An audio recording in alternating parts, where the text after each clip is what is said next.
Fala pessoal, sejam bem-vindos a mais uma aula para o nosso curso da certificação CPA10. Eu sou o Prof. Fernando Arte e estou vindo lembrar vocês de que quem quiser ter acesso ao curso completo, com todos os slides que eu venho utilizando nas aulas, com a apostila completa, com um banco com mais de 600 questões comentadas e também materiais de resumo direcionados para a revisão, cliquem no primeiro link na descrição ou então nos comentários fixados para que vocês tenham acesso a esse curso completo. No mais, não esqueçam de deixar o like, se inscrever aqui no canal e bora para mais uma aula. Dentro aqui dos agentes operadores, eu tenho também as bolsas de valores, tá? O que são as bolsas de valores? Olha só, elas são sociedades anônimas, olha o ponto, hein?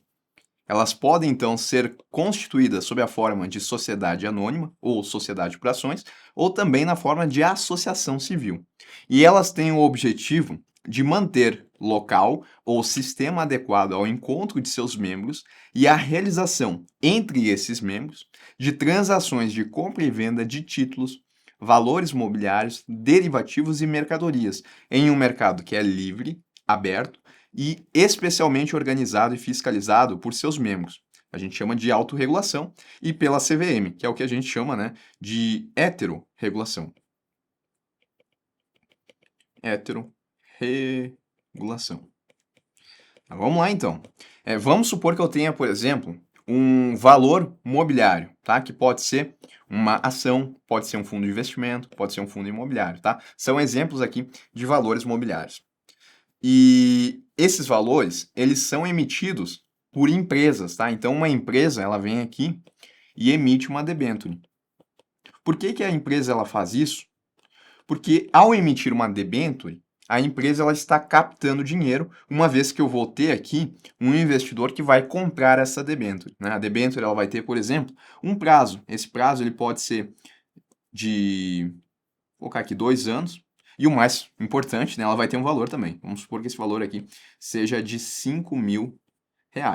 Tá? Então, a debênture ela tem um valor, ela tem um prazo e ela tem uma taxa de juros, né, que pode ser 10% ao ano.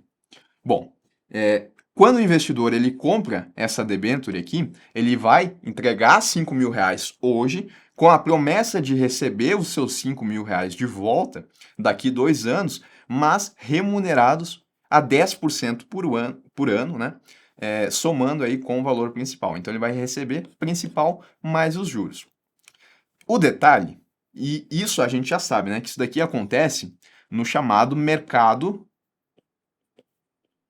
de capitais ou mercado de valores imobiliários, e a gente também sabe que esse mercado aqui, ele é fiscalizado, ele é normatizado pela Comissão de Valores Imobiliários.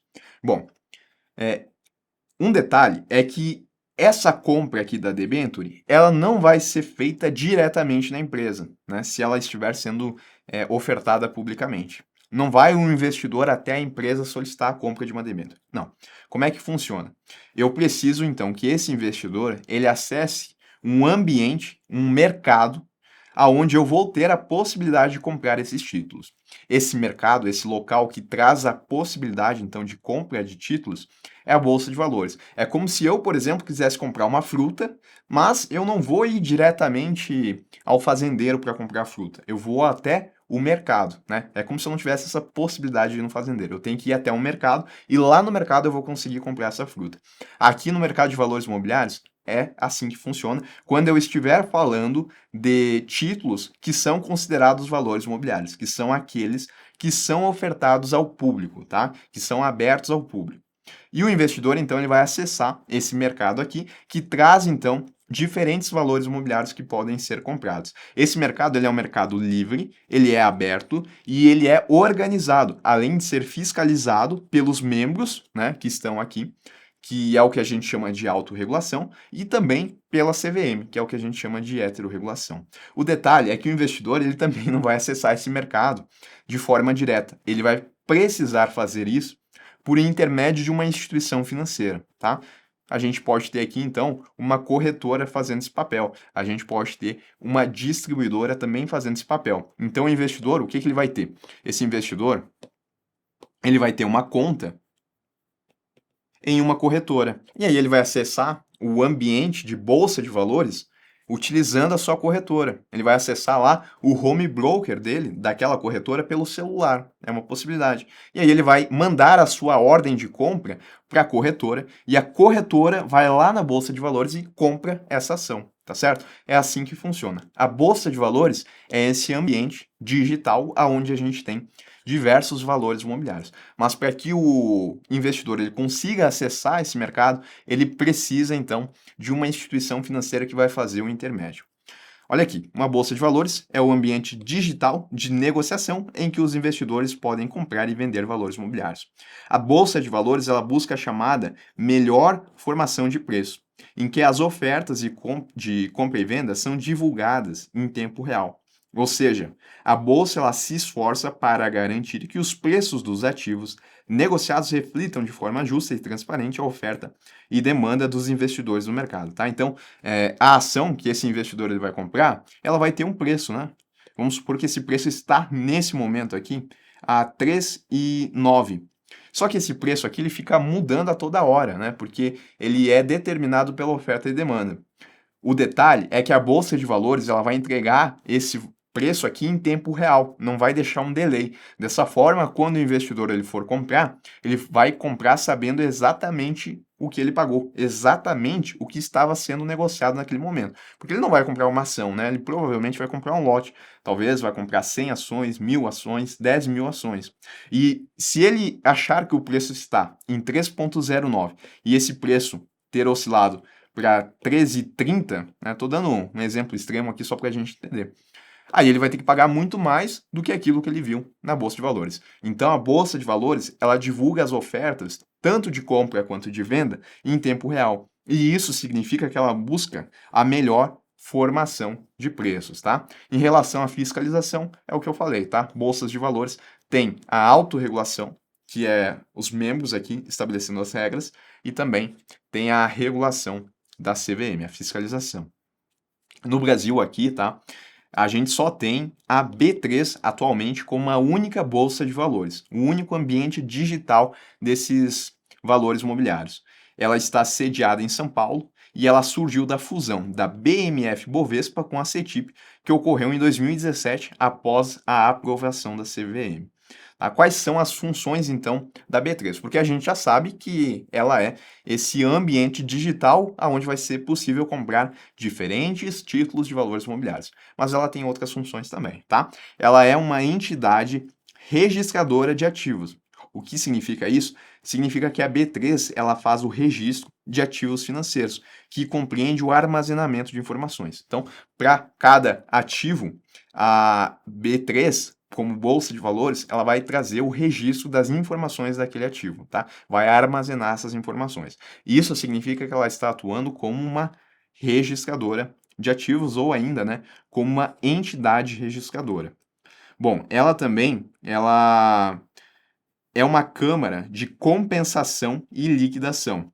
Isso significa que ela vai cuidar para que as compras e vendas de investimentos sejam realizadas de forma segura e que o dinheiro e os investimentos sejam entregues para cada pessoa. Tá? Então, por exemplo, se eu comprei uma ação de 3,09, é necessário que o dinheiro ele saia da minha conta, né, saia do meu patrimônio e ele chegue até a empresa, se tratar, por exemplo, de uma emissão primária. Ou se não se tratar de uma emissão primária, que esses 3,09 que eu estou comprando, eles vão até a pessoa que está vendendo aquela ação no mercado secundário, né, está trocando só de dono.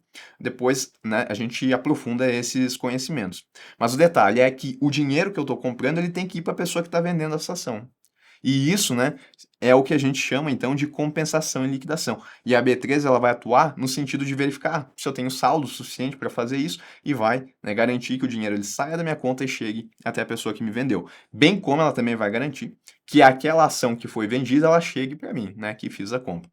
Ela também atua como central depositária de ativos.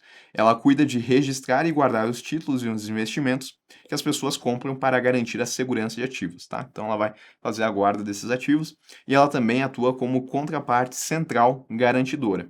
A B3 ela age como intermediária e se responsabiliza caso alguém não cumpra com o combinado nas operações com alguns tipos de investimento, garantindo a integridade da operação conforme combinado, tá? Então, eu tenho duas partes, o comprador e o vendedor. Se uma das partes não cumprir com a sua obrigação, a B3 ela é uma central garantidora. Ela vai atuar, então, no sentido de garantir aquela operação. Bom, eu ainda tenho as corretoras de distribuidoras dentro dessas instituições que vão atuar aqui no mercado de valores imobiliários. E a gente já tem mais ou menos uma ideia do que elas fazem, de acordo com esse fluxo aqui, tá? Mas elas podem fazer mais do que isso.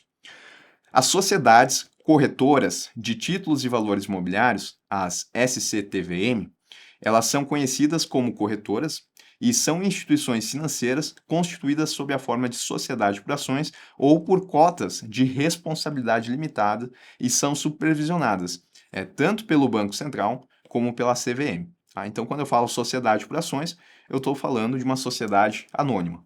Ou ainda elas podem ser também constituídas na forma de cotas de responsabilidade limitada.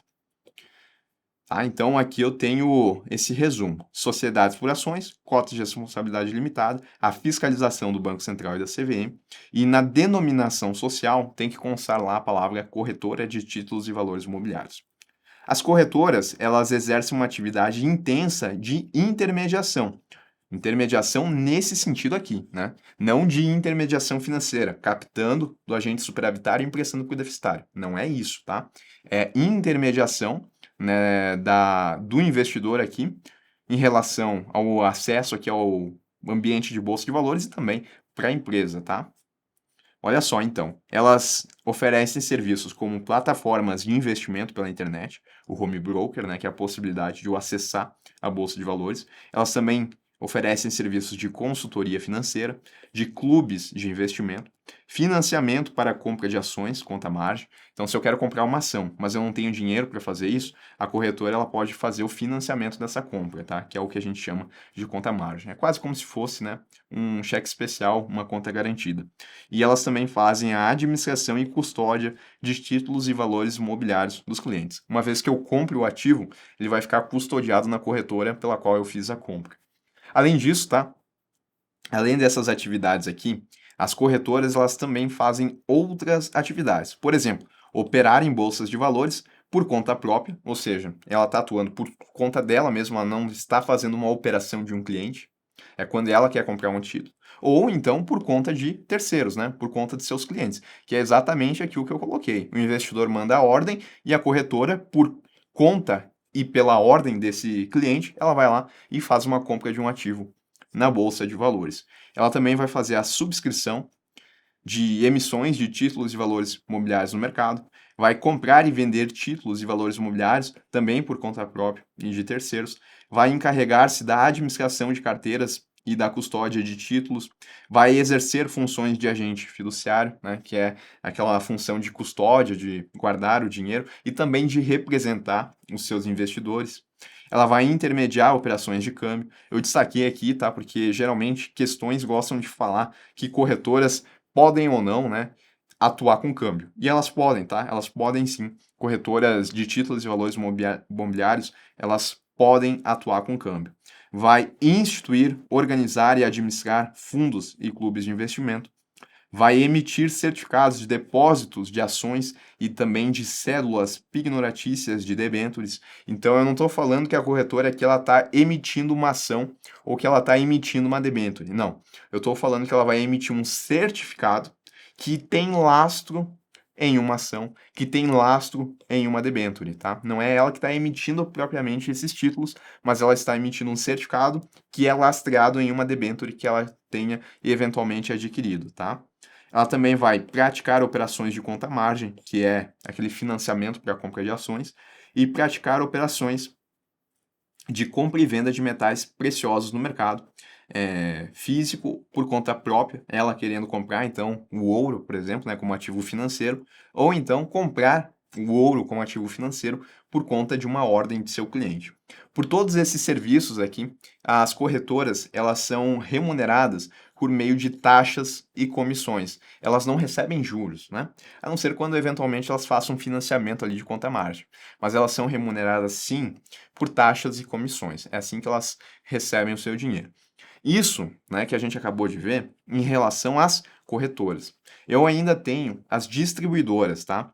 As distribuidoras, que na verdade são as sociedades distribuidoras de títulos e valores imobiliários, as SDTVM, elas são instituições financeiras constituídas também ou sob a forma de sociedade por ações, ou ainda por cotas de responsabilidade limitada. Assim como corretoras, as DTVMs elas também exercem uma atividade intensa de intermediação, pela qual também cobram taxas e comissões. Em resumo, né, é praticamente tudo igual. A diferença está no nome. Então, se é praticamente tudo igual, por que que a gente tem corretoras e por que que a gente tem distribuidoras? Bom, porque antigamente existia uma diferença. As distribuidoras, elas eram diferenciadas das corretoras por não poderem operar diretamente nos ambientes e sistemas de negociação dos mercados organizados de bolsas de valores, razão pela qual elas concentravam seus esforços na distribuição de títulos, tá? Então elas não podiam antigamente operar nos mercados de bolsa. Mas essa vedação ela deixou de existir após uma decisão conjunta do Banco Central e da CVM, que autorizou as distribuidoras a operar diretamente nesses ambientes. E com isso, essa diferença que existia, ela deixou de existir. E hoje, as distribuidoras elas conseguem, então, fazer todas essas atividades aqui que as corretoras também conseguem, tá? E eu coloquei mais uma vez o fluxo aqui, né? Eu tenho uma corretora aqui, mas eu também poderia ter uma distribuidora, porque elas atuam na intermediação, principalmente, né, acessando a bolsa de valores para fazer a intermediação dos pedidos aqui dos investidores, ou então para atuar no sentido de subscrever a emissão de títulos de uma empresa, ou então de distribuir títulos dessa empresa aqui também lá na Bolsa de Valores, tá certo? Então, em relação à Bolsa de Valores, a B3 que a gente tem aqui no nosso país, corretoras, distribuidoras, é isso que a gente precisa saber.